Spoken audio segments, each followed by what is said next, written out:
Heading into our first 90s of the year, heat risk, then tracking the chance for rain and snow. It is spring swings as we head into our Friday, even our weekend forecast. So you can see our weather impact alert for the valley will be Friday and Saturday.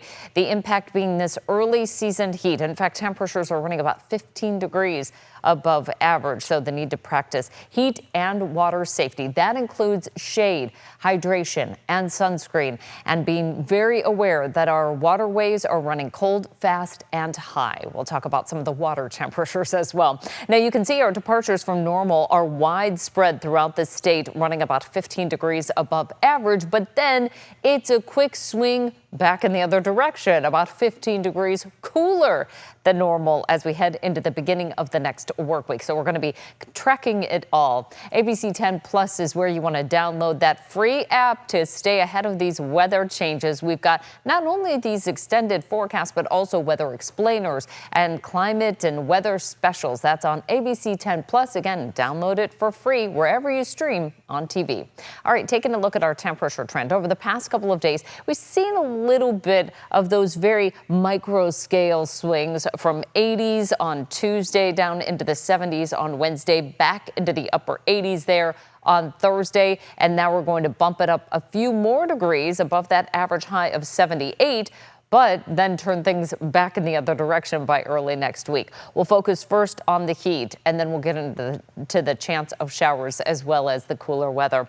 Our last 90-degree day, well, we have to go back over 200 days, back on October 8th of last year when Sacramento Executive hit 99 degrees. After that, it was all 80s and cooler weather. Our top 5 warmest highs so far this year: April 30th, May 6th, and the 7th. We hit 87 degrees. And right around the end of March is when we started to see little sprinklings of those warmer temperatures. So again, we're starting to head into that time of year that we deal with heat more so than, let's say, flood risk. So our near record heat, as you can see, today's forecast 94 degrees. That is the record. Saturday's forecast at 92 is going to be below what looks like well below that record high of 97 degrees. Some of us in parts of the Central Valley are going to hang on to that heat a little bit longer into our Saturday, but the wide scale mid to upper 90s are going to be over by then. Here's a look at how May has been shaping up so far, and it's been a warm start actually to the month with 5 days above average. We've only seen 2 days below and then 1 right on target. Last Friday we were at 77 degrees, but for this very reason, we're 15 degrees above average. Early season heat. We've got the heat risk in play. We've got the weather impact alert throughout the valley as we head into the beginning of our weekend, too. We're going to continue to see that moderate heat risk in force for Saturday, but the wide scale impacts are going to be shrinking. And then heading into Mother's Day, we're really starting to see some more moderate temperatures, and that's going to lower the threshold for any heat risk throughout the valley. It should be a actually beautiful day to spend the day outdoors. Average first days, we were pretty close to actually meeting the mark on many of these thresholds here. Our first 80-degree day we hit this year on March 24th, for March 25th, I should say, a little bit ahead of pace for the April 4th traditional date. Same for that first 85-degree day. We hit it this year, April 14th. We usually hit it April 21st, so just 1 week ahead of that scale there. First 90-degree day is May 8th, and given that we're likely going to hit that for today, should be right on the money.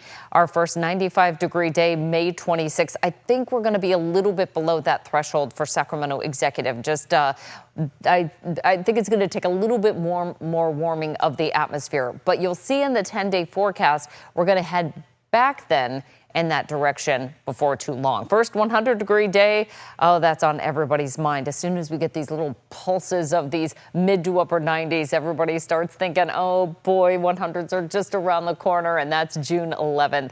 Is when we usually hit that. Our average monthly high temperature is on the way up. This is the time of year we start building in the heat day by day as those averages go up, more in the way of dry weather and heat as well. So we're just around the corner from seeing our hottest time of the year. With these warmer temperatures, we are seeing rapidly melting snowpack. That's what's putting that very cold water into our area waterways, including creeks, streams, rivers, and reservoirs. All very cold this time of year. Once we get some surface heating, we should see some of this snowpack that's already melting into our reservoirs start to warm ever so slightly. But it's a rapidly melting snowpack that's putting this cold water in place throughout the river. So we've got temperatures generally in the 50s and 60s. San Joaquin near Stockton, a little bit warmer at 70 degrees, but even Lake Tahoe water temperature is at in the mid 40s to right around the low 50s. All area waterways proceed with caution.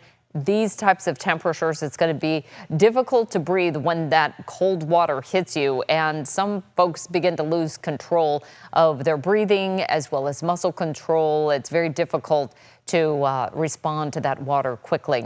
Cold water, roughly 20% of people who fall in cold water die in the first minute of submersion due to cold water shock, making it difficult for responders to get to people fast enough. Water precautions: near water, wear a life vest. Keep a close eye on children. Avoid alcohol. Cold water impacts with breathing. We talked about that. And again, the water is fast, it's cold, and it's high. Those strong currents making it tough for rescues this time of year. This is when those rescues and recoveries tend to go up very high for our waterways. Once we get into the summer months, as we start to drain some of that water down, it becomes a little bit lower, as well as the water temperature starts to warm up. Heat safety reminders: look before you lock. Check on kids, pets, and elderly in those cars. Shade and hydrate. Take breaks every half hour. Super important today and tomorrow. Sunscreen and activities. Wear SPF 30 or higher and plan for those morning activities. So if you're trying to do something with mom, grandma, or that special someone tomorrow for Saturday, just might want to try to do it earlier rather than later. Inside the car, it does not take long for those cars to heat up. In 10 to 20 minutes, we're about 100 to 120 degrees, and it goes up from there. From 30 to 60 minutes, it's about 125 to almost 135 degrees. I mentioned this just a moment ago, building our water year, how we start to see our peak snowpack turn into peak snow melt and the water becoming the highest demand. Our annual precipitation, most of it in the rear view mirror. Now, that's not to say that we can't get an isolated shower here or there, and we'll see actually the potential for that coming in early next week. But we're about to head into that point where we're draining a lot of the water that we've been storing over the past several months. But reservoirs looking great. We're still close to capacity, well above average for our major reservoirs throughout this state, and that puts us in a very good place heading into the rest of this year. Our departure from normal back to those temperatures today and tomorrow. We've got our weather impact alert with temperatures running close to about 15 degrees above average.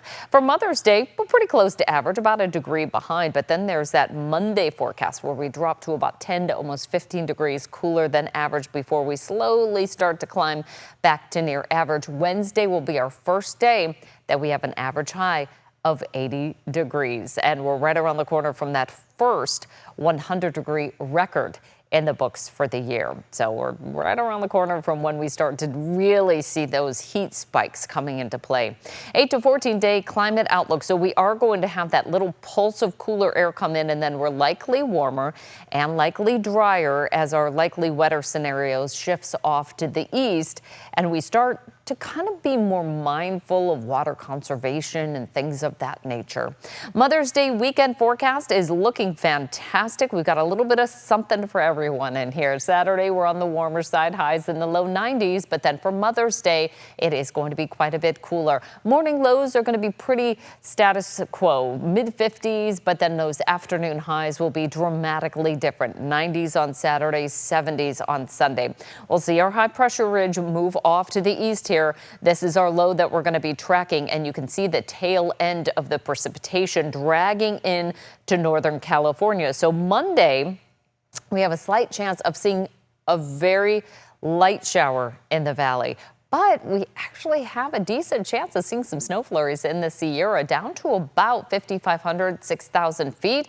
Pretty low for this time of year. It's a quick moving system, so it's not going to hang around a whole deal of time, giving us high accumulation, but certainly a change of pace from what we're seeing here to wrap us up this week into the weekend. Our last rainy day last year was on May 4th. Again, we're pretty close to seeing that come into fruition this year. It was pretty much the same the year prior Now, June 2022 was the last time we saw rain in that year, but the year prior was March. So you can see the variability that we have in California. Sometimes we shut down that water cycle in March. Sometimes we're lucky enough to keep it holding in through June. Our average precipitation dramatically dropping off here in the next couple of months. Again, keeping top of mind the water conservation as we start to see less in the way of water storage and more in the way of water usage. Our water year so far has been on the dry side. January was hard hit with dry conditions, and that really put us in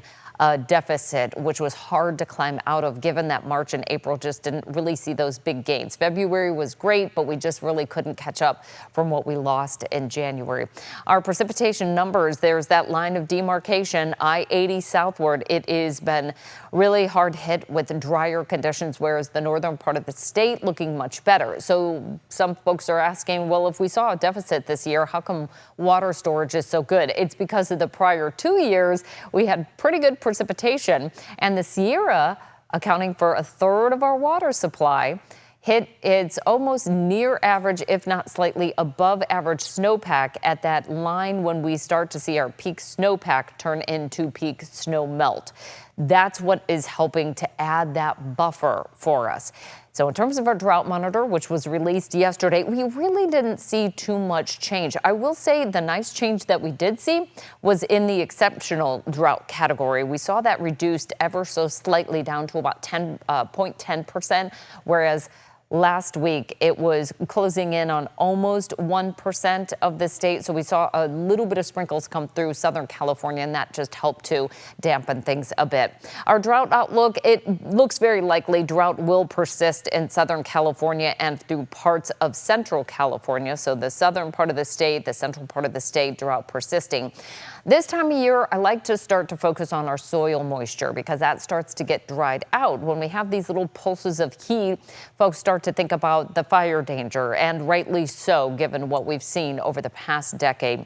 Our soil moisture will dry out first in the lower elevations, and that's very much what we're seeing right now, whereas the higher elevations still with a little bit of snow and some recent rain and snow coming in April. Hope to just add a little bit of a buffer here before everything starts to dry out substantially. Where we start to see that fire danger go up will be the valley. We tend to see more grass fires and things of that nature early in the season, and then that will expand into the wildlife interface there once we wildland interface once we get into our later summer months. So our significant fire potential just on the lower side. We're seeing some dryness here along the coast and through parts of the Central Valley on Saturday. That expands a little bit throughout the Sacramento Valley into our Sunday. But again, on the lower scale of things, but anytime we get a little brush fire or things like that, it could spread a little bit on the faster side, but not terrible given that our winds aren't going to be that bad. And that's really what kind of helps to fan those flames is the wind. Once we get a little bit of a grass fire going and we have dry enough brush, it will spread pretty quickly. But you can see our fuel dryness here for the Sacramento Valley and surrounding hills. It's going to be on the lower threshold. This is a scale that fire agencies use just to kind of see how things are faring and how quickly something could spread. So we're kind of in that neutral category right now. 90-day climate outlook. We are going to be heading into that likely warmer setup, likely drier as well throughout Northern California and the Pacific Northwest, as a likely wetter outlook is ahead for the next 3 months. So that's just kind of pretty much predictable for California. Drier, warmer. That's how things shape up through the summer months. Our highs for tomorrow still on the warm side for the Sierra. We're in the 70s. We're hanging on to those 80s and 90s throughout the foothills if you're planning to go to Gold Country over the weekend. Highs are in the 60s along the coast. Now, it will be significantly warmer for inland areas. This is the time of year we start to see the coast cool quite quickly. And so anybody coming out of the valley heading towards the coast just might want to grab that jacket because we tend to be much, much cooler along the coast this time of year.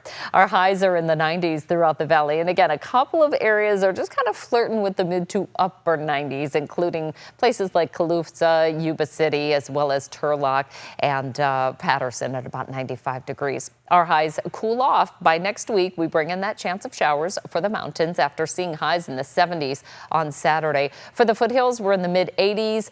On Saturday, we're cooling to the 50s on Monday with that chance of showers. And again, for the coast, we'll keep those highs in the 60s straight on through. Tend not to see so much variability along the coast, kind of that more moderate and temperate climate there.